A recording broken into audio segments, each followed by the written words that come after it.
चलिए बच्चों, आज हम लोग स्टार्ट करेंगे आप लोगों का अकाउंट्स में यूनिट 3 आज स्टार्ट करेंगे हम लोग, and that is your depreciation. देखो डेप्रिसिएशन को ना हिंदी में हम लोग कहते हैं हरास होता है हिंदी में। देखिए डेप्रिसिएशन का मतलब क्या होता है। देखिए डेप्रिसिएशन का मतलब होता है जब किसी एसेट्स के वैल्यू में कमी आती है ना, उसी को अपन बोलते हैं डेप्रिसिएशन, यानी कि decrease in value of assets, decrease in value of fixed assets. Fixed assets के वैल्यू में जब कमी आती है ना, उसी को अपन क्या बोलते हैं, डेप्रिसिएशन। अच्छा, फिक्स्ड एसेट भी कैसे वाले फिक्स्ड एसेट, टेंजिबल मतलब कौन कौन से एसेट्स होते हैं, land and building, plant and machinery, furnitures and fixtures, vehicles, ये सब जो होते हैं वो कैसे एसेट्स होते हैं, टेंजिबल एसेट्स होते हैं। प्लस कौन से एसेट्स होते हैं, फिक्स्ड एसेट्स होते हैं।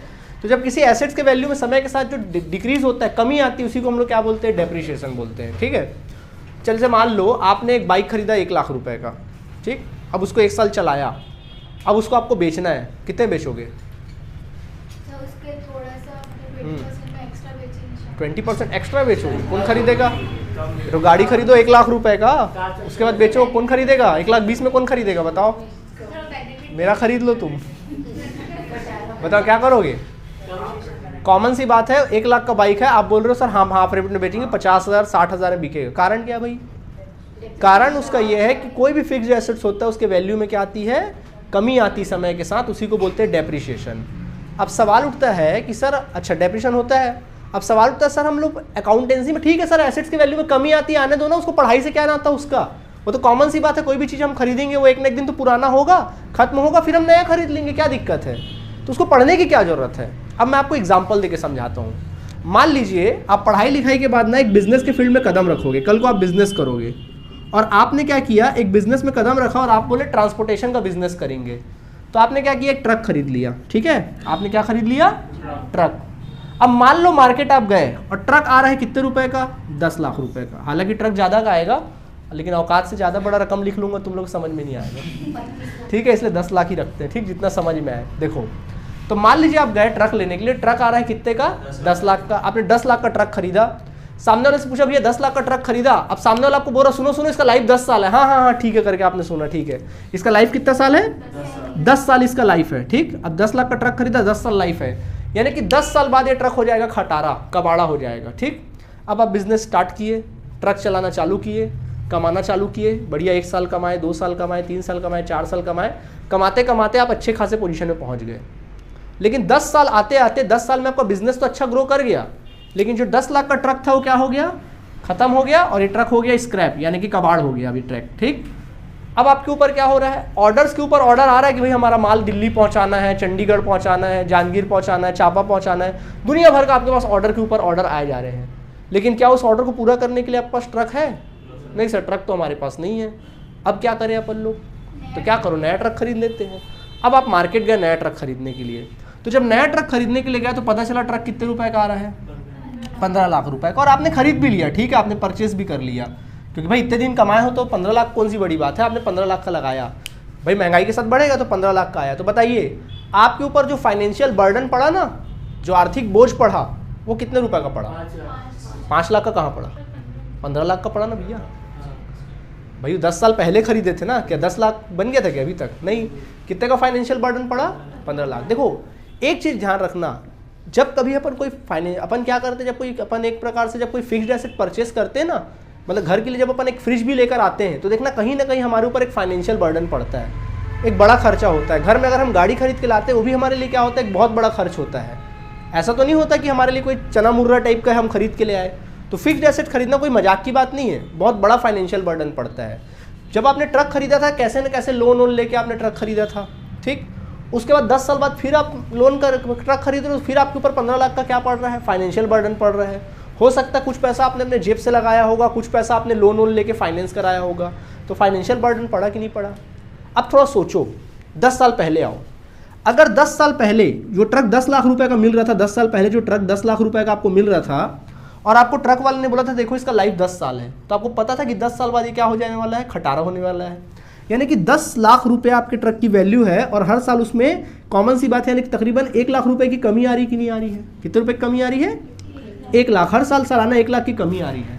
तो ट्रक जब आप चला रहे थे साल भर तो कमा भी रहे थे, तो अगर उसमें से कमाते कमाते आप हर साल एक फंड में आप क्या करते, 1-1 लाख रुपए जमा करते जाते, उस फंड में अगर 1-1 लाख रुपए अगर आप जमा करते जाते तो कितना रुपया हो जाता उस फंड में?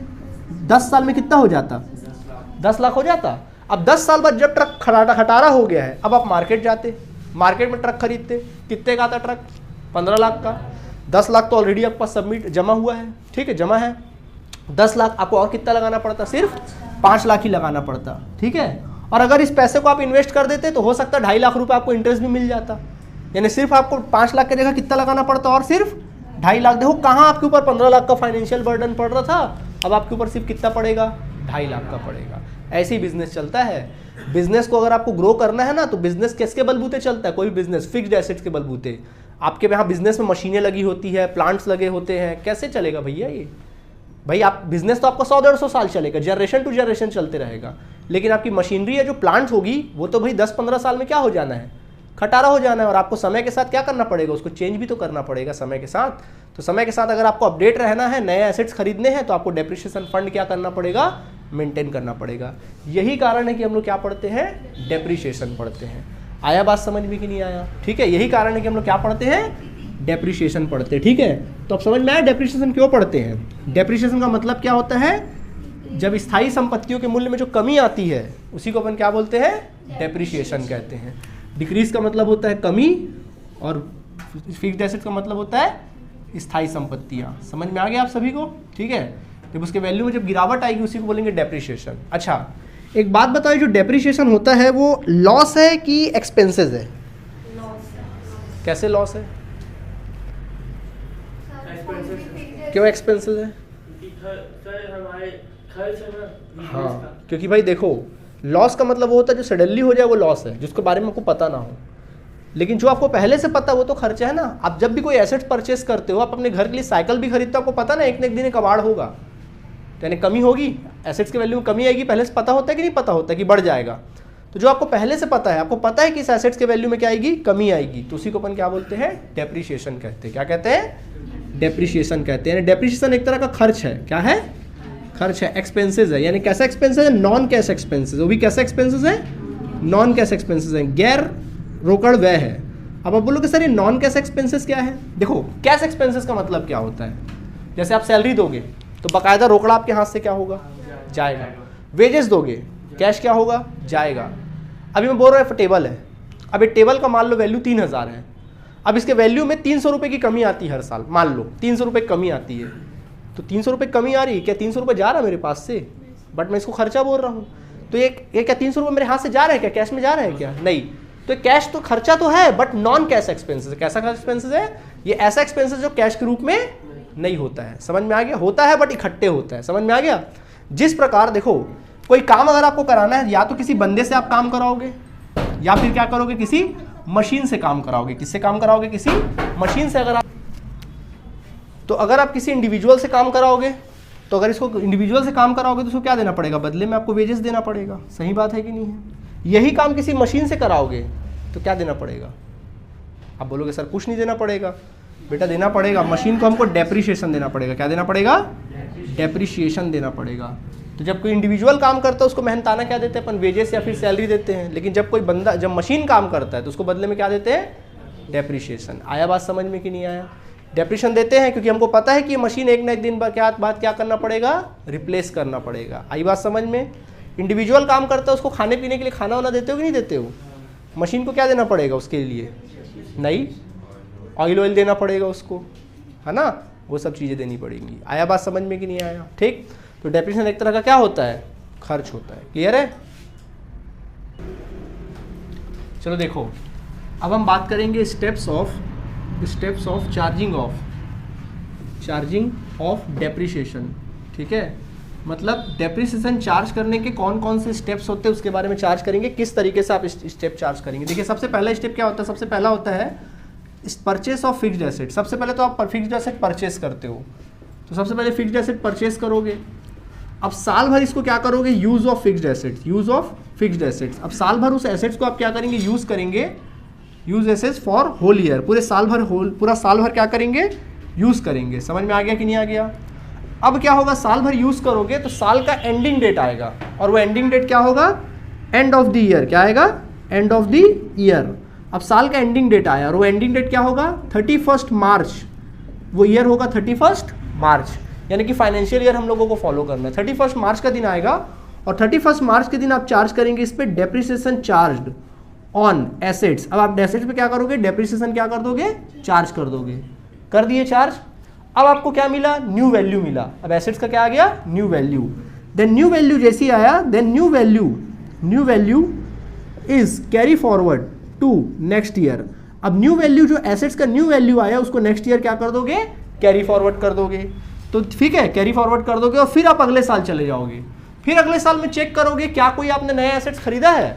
अगर नया एसेट्स खरीदा तो उसको भी साथ में क्या कर लोगे, ले लोगे। और पुराना एसेट्स और नया एसेट दोनों को मिलकर क्या करोगे, यूज करोगे। और फिर साल के एंड में क्या चार्ज करोगे, डेप्रिसिएशन। और फिर क्या करोगे, न्यू वैल्यू फिर नेक्स्ट ईयर ट्रांसफर कर दोगे। फिर चेक करोगे कुछ खरीदे हो तो उसको भी ले लोगे साथ में, नहीं खरीदो तो ठीक है, अगले साल फिर उस पर डेप्रिसिएशन चार्ज करोगे। यही जो साइकिल है लगातार क्या होते रहता है, चलते रहता है। तो स्टेप दिमाग में बैठ गया, साल एसेट्स परचेस करेंगे, साल भर यूज करेंगे और साल के एंड में डेप्रिसिएशन लगाएंगे। तो डेप्रिसिएशन कब लगाया जाता है, साल के एंड में। आप एसेट्स कभी भी परचेस करो साल के एंड में, ठीक है। साल हमारा शुरुआत होगा 1 अप्रैल से और साल खत्म कब होगा, 31 मार्च को। समझ में आ गया।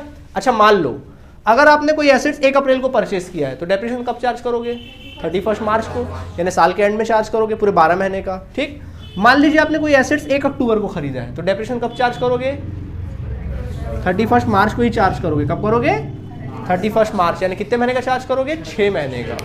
समझ में आया बात कहने का मतलब। दिसंबर में खरीदोगे तो 1 दिसंबर को खरीदोगे तो 31 मार्च, 4 महीने का चार्ज करोगे। ये कहानी समझ में आई आप लोगों को।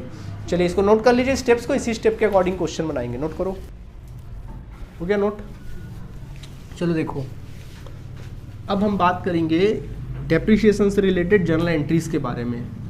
जर्नल एंट्री करें, चलिए देखिए। तो अब हम लोग का बात होगा क्या, depreciation journal entries regarding to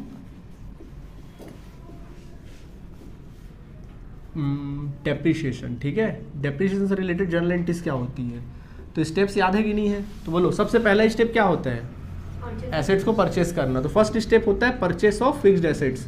तो सबसे पहले आप फिक्स्ड एसेट परचेस करते, परचेस ऑफ फिक्स्ड एसेट्स। तो बताओ एसेट्स आ रहा है कि जा रहा है, आ रहा है, तो क्या एंट्री बन सकता है, माल खरीद रहे हो क्या, फिक्स्ड एसेट्स अकाउंट डेबिट। क्या एंट्री बनेगा, फिक्स्ड एसेट्स अकाउंट डेबिट। और क्या जा रहा है, कैश। तो क्या लिखेंगे, टू कैश। तो कैश की जगह तुम लोग बड़े हो गए, अब तुम लोग बैंक लिखना। क्या लिखना, बैंक लिखना। समझ में आ गया कि नहीं आ गया, ठीक है। अब साल भर एसेट्स को हम लोग क्या करते हैं, यूज करते हैं। अच्छा नरेशन वही हो जाएगा जो हेडिंग में, वही नरेशन हो जाएगा, ठीक। अब साल भर आप एसेट्स को यूज करोगे, यूज किए साल भर एसेट्स।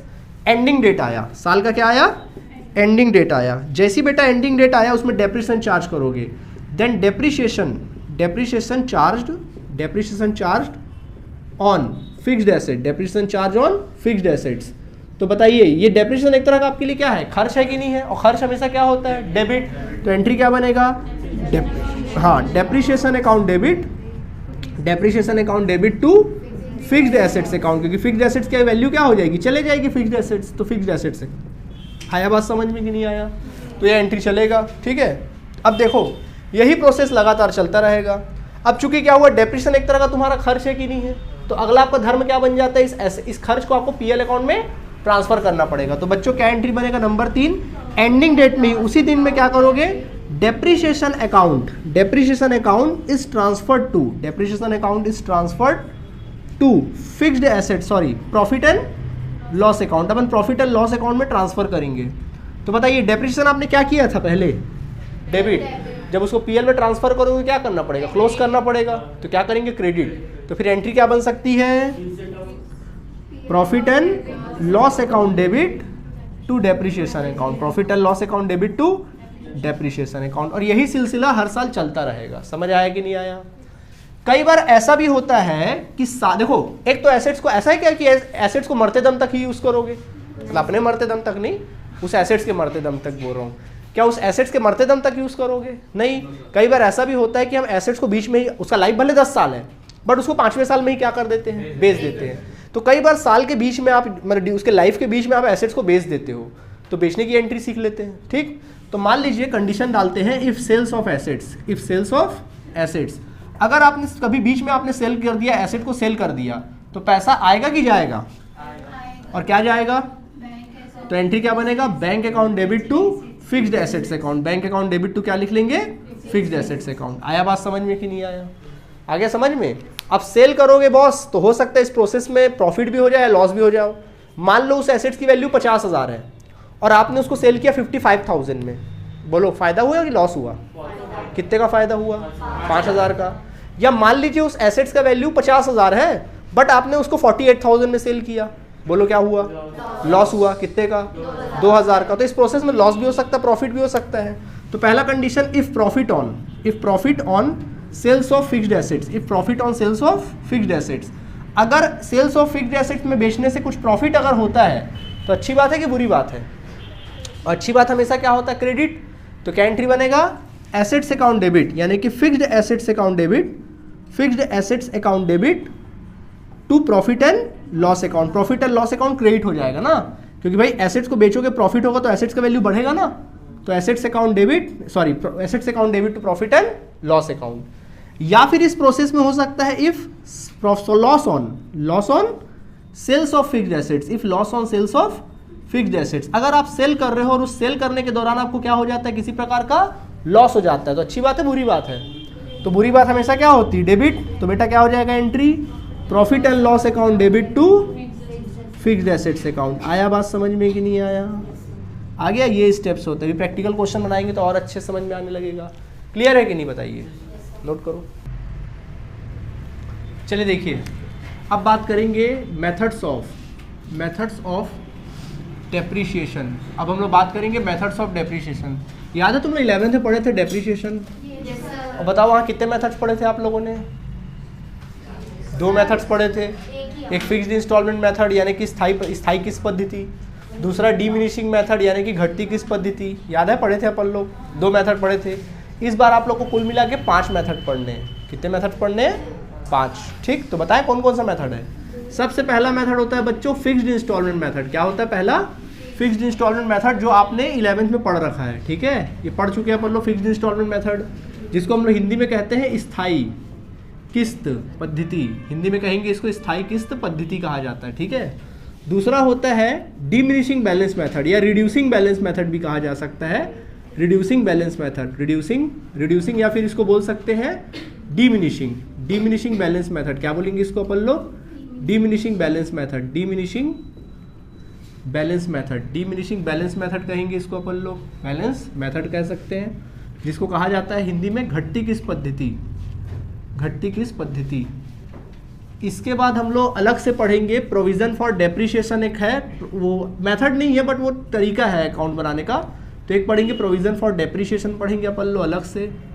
बीच में हम लोग पढ़ सकते हैं चेंज इन मेथड को बीच में चेंजेस पढ़ने वाला, तो वो टॉपिक पढ़ेंगे, चेंज इन मेथड पढ़ेंगे अपन लोग। इसके बाद नंबर 5 वाला होता है मेथड होता है एन्युटी मेथड। जो मेथड होगा मेन वो क्या होगा? एन्युटी मेथड होगा। और देन लास्ट होगा तुम्हारा, नेक्स्ट होगा डेप्रिसिएशन फंड मेथड पढ़ेंगे हम लोग। और फाइनली हम लोग पढ़ेंगे इंश्योरेंस पॉलिसी मेथड। कौन सा मेथड? इंश्योरेंस पॉलिसी मेथड भी पढ़ेंगे अपन लोग, इंश्योरेंस पॉलिसी मेथड। ठीक है, ये अपन लोग मेथड्स पढ़ेंगे। ठीक है, ये कहानी है इसकी। क्लियर आप सभी को? यानी मेथड्स की अगर बात करें तो ये मेथड है, ये मेथड है, ये मेथड है, ये मेथड और ये मेथड है। यानी कुल मिला के 5 मेथड्स है। ये तो एक टॉपिक है अंदर में, एक मेथड नहीं बल्कि क्या है, एक अलग से टॉपिक से। ठीक है, तो सबसे पहले बात आती है किसकी? फिक्स्ड इंस्टॉलमेंट मेथड की। ठीक है, तो बारी बारी अब पहली बार हम किसको पढ़ेंगे? Fixed instalment method. तो चलो फिक्स्ड इंस्टॉलमेंट मेथड के बारे में बताता हूँ मैं आप लोग को। फिक्स्ड इंस्टॉलमेंट मेथड नाम से ही बिल्कुल स्पष्ट है आप लोगों के लिए। फिक्स्ड का मतलब क्या होता है? फिक्स, बिल्कुल स्थायी। इंस्टॉलमेंट का मतलब होता है एक फिक्स्ड इंस्टॉलमेंट, लगातार एक जैसा अमाउंट। क्या? एक जैसा अमाउंट। जैसे मैं शुरू में नहीं बताया था एग्जांपल, जैसे मैंने बताया था कि आपने 10 लाख रुपए का ट्रक खरीदा और इसका लाइफ कितना है? 10 साल है। तो बताओ इसके वैल्यू में हर साल कितनी कमी आ रही है? 1-1 लाख रुपए की कमी आ रही है। तो हर साल 1 लाख 1 लाख 1 लाख 1 लाख। देखो फिक्स है कि नहीं है? फिक्स भी है और इंस्टॉलमेंट के रूप में भी है कि नहीं है? तो इसको बोलते हैं फिक्स्ड इंस्टॉलमेंट मेथड। यही तुम्हारा क्या है? फिक्स्ड इंस्टॉलमेंट मेथड होता है। समझ आया कि नहीं आया?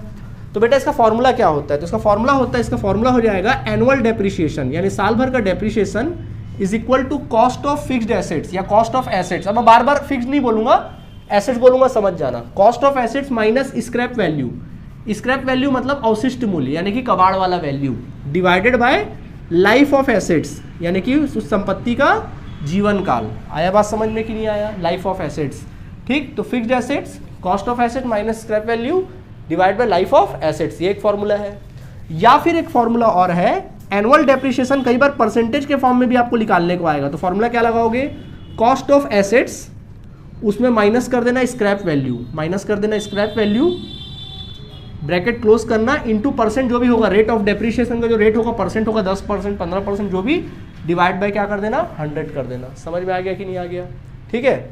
अब सवाल उठता है सर कॉस्ट ऑफ एसेट्स क्या होता है? तो सुनना, कॉस्ट ऑफ एसेट्स का मतलब ये होता है कि देखिए क्या होता है कॉस्ट ऑफ एसेट्स का मतलब, सुनना, एक होता है परचेस फील्ड, ये वो फील्ड होता है जहां से आप उस एसेट्स को क्या करते हैं? परचेस करते हैं। और एक होता है हमारा कौन सा फील्ड? सेल्स फील्ड होता है, ये वो फील्ड होता है जहां से हम लोग क्या करते हैं? उस एसेट्स को क्या करते हैं? सेल करते हैं। क्या करते हैं? सॉरी, सेल नहीं करते यार, इंस्टॉल्ड करते हैं। इंस्टॉलेशन फील्ड होता है। कौन सा फील्ड होता है? जहां पर उस एसेट्स को आप इंस्टॉल करते हो। क्या करते हो? इंस्टॉल करते हो, लगवाते हो, वो फील्ड होता है। तो एसेट्स को परचेस करने के जगह से लेकर, उसके प्लेस से लेकर इंस्टॉल करने के प्लेस तक, इंस्टॉल करने के प्लेस तक, मेन स्विच को लगाकर स्टार्ट करने के पहले तक, या नारियल फोड़ के उसकी पूजा करने के पहले तक, जितने भी खर्चे आएंगे वो खर्चे, ऑल एक्सपेंसेस, जितने भी खर्चे करोगे ना इस बीच, all expenses are cost of assets. वो कॉस्ट ऑफ क्या कहलाएंगे? एसेट्स कहलाएंगे। समझ आया कि नहीं आया? जैसे मान लीजिए आपने 1 लाख रुपए का एसेट्स खरीदा, अभी एसेट की कॉस्ट कितना? 1 लाख। मान लीजिए उसको परचेस फील्ड से लेकर इंस्टॉलेशन फील्ड तक लाया, उस पर गाड़ी का भाड़ा दिया, कैरेज पे किया, ठीक। तो मान लो उसमें आपने 10,000 कैरेज पे किया, अब एसेट्स की वैल्यू कितना? 1,10,000।